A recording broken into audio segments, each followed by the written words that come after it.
down, maybe not deep down, LeBron thinks he's better than Michael Jordan? That one right there made me the greatest player of all time. What parts of your game is better than his game, and what parts of his game are better than your game? He said Michael's mid-post game, his ability to get to his spot and rise.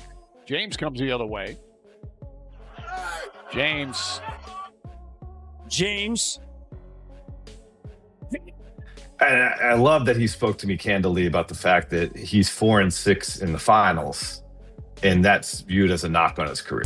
Looking at the past couple of days of NBA media coverage, it has been a non-stop blitz of LeBron James propaganda coming from basically every outlet, every podcast, and every talking head with a microphone. And when you look at one of ESPN's lead reporters in Dave McMenamin, this is someone who, to me, is totally objective, has absolutely no agenda, and carries zero allegiance to LeBron James or Rich Paul whatsoever. Obviously being completely sarcastic here, because Dave McMenamin is one of the most well-known LeBron James mouthpieces in the entire media landscape and has long been regarded as a reliable vessel for whatever messaging Rich Paul and LeBron's camp want pushed out to the public.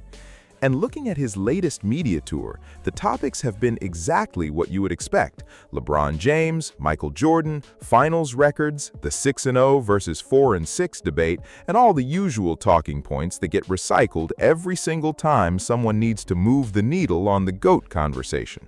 I love that he spoke to me candidly about the fact that he's 4-6 in the finals, and that's viewed as a knock on his career. There are people who would, hey, if he lost in the first round, lost in the second round, didn't make the playoffs, they would not bring that up as much as him getting to the NBA Finals. Stopping right there for a second, when it comes to LeBron fans, how do we consistently describe them? Disingenuous. And that clip right there screams exactly that. First and foremost, look at LeBron's finals record. Being 4-6 and making the finals 10 times in a vacuum is actually a fantastic accomplishment. Nobody is going to sit here and pretend otherwise. But these debates do not exist in a vacuum. You are not comparing LeBron to himself. You are comparing him to the Mount Rushmore players in league history. And when you stack his resume up against those guys, yes, the finals record becomes a legitimate knock on his overall legacy, whether LeBron fans want to accept that or not. Now, there is one more thing worth addressing here. One of the most common LeBron arguments you will hear is that it is better to lose in the finals than to lose in the first round. And at face value, that actually sounds reasonable and logical. And honestly, for a long time, it was an argument that was hard to push back against. But the more you actually think it through, the more you realize it is not always true, and context changes everything. Take Michael Jordan's 1989 Bulls as a perfect example. That team had Jordan as the lone superstar with a second-year Scottie Pippen and a second-year Horace Grant, who were nowhere near their primes. They came in as the 6th seed, were not favored in either of their first 2 series, but beat the Knicks and the Cavaliers and pushed all the way to the Eastern Conference Finals before losing to the Detroit Pistons. That team exceeded every reasonable expectation placed on them that season. Now flip it and look at the 1992 Bulls. Jordan at his absolute peak, Pippen at his peak, Horace Grant at his peak, Phil Jackson on the sideline, one of the best records in NBA history at the time, top 5 in nearly every team metric, and a roster loaded with bench depth. Now imagine that team losing the NBA Finals to the Portland Trail Blazers. Technically speaking, yes, losing the finals is a better outcome than losing the conference finals, but the context surrounding those two situations is completely different. The 1992 Bulls were built to win the championship, and anything less would have been a massive disappointment, given everything that roster had going for it.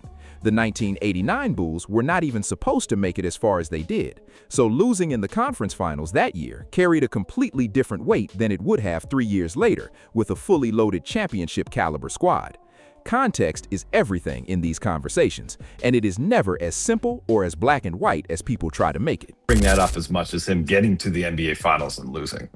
Well, they don't do that to Jerry West. Jerry, I think, was 1-9. And your nickname is Mr. Clutch and you're the logo. And look, Jerry was one of my favorite players. But it feels like getting there 10 times to play for 10 titles, you have to give credit. Stopping right there, real quick. Surprise, surprise, LeBron fans want extra credit and extra praise just for showing up to the big stage. And this right here is genuinely hard to sit with. Yes, making the finals is cool and you get a small amount of credit for getting there, but in the NBA, there is no silver medal. Let's do a cross-sport comparison here.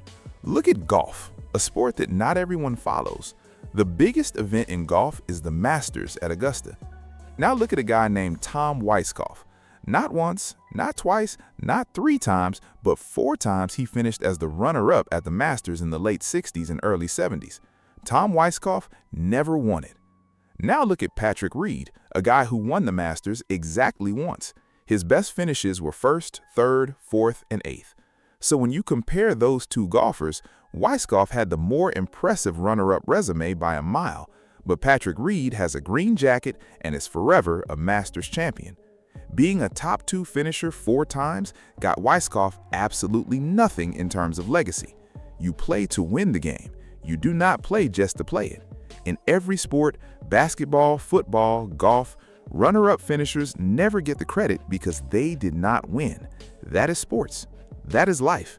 That is simply how it goes. Now, looking at LeBron's career again, the accomplishment his fans always point to is the 10 finals appearances and the 8 consecutive trips. That deserves some credit, sure, but it is not some earth-shattering achievement that automatically makes him the greatest player of all time. Because here's what everyone conveniently ignores. LeBron in 2014 and 2015 essentially swapped out one Big Three for a brand new Big Three in Cleveland. If LeBron had taken the same roster to 8 straight finals, that would genuinely be a massive deal. But that is not what happened. Put it this way, look at an 8-year window for both Michael Jordan and LeBron James and ask yourself who you would rather be. Jordan made 6 finals and won 6 titles with one team. LeBron made 8 finals and won 3 titles across 2 different teams. That right there is the elephant in the room and the single biggest difference between these two comparisons. Brady had more appearances than Montana and also won 3 more rings. LeBron had more appearances than Jordan but won 2 fewer titles. These two comparisons are not even close to the same thing, and trying to use Brady versus Montana to prop up the LeBron versus Jordan debate simply does not hold up under any real scrutiny. Right? That's something that should be celebrated. The fact that you're playing on Sunday was something to play for. LeBron's been playing in June was something to play for. And I don't think we'll see another player. That to me is as important of any stat that he was able to kind of accomplish in his time. Stopping right there real quick, that is our final segment and the last clip we have of Dave McMenamin. And looking at that clip, it is very, very revealing when it comes to the LeBron fan mindset. Because what did McMenamin just say point blank? That LeBron's finals appearances are the single most important stat of his entire career. What? Looking at NBA champions and legends across history, when you think of Magic Johnson, you think 5 rings. Kobe Bryant, 5 rings. Tim Duncan, 5 rings. Larry Bird, 3 rings. Steph Curry, 4 rings. That is how greatness gets counted in this league. Rings. But for LeBron James specifically, we somehow all know his finals record by heart, and the reason is pretty simple. In the NBA Finals, his record is a negative for his legacy, and everybody knows it. LeBron's motto is not just do it, his motto has always been just make it. And that right there perfectly sums up what his fan base values more than anything else. Just getting to the big stage regardless of what happens once they arrive. As always, thank you guys for watching. Hope you enjoyed it, and I will see you next time.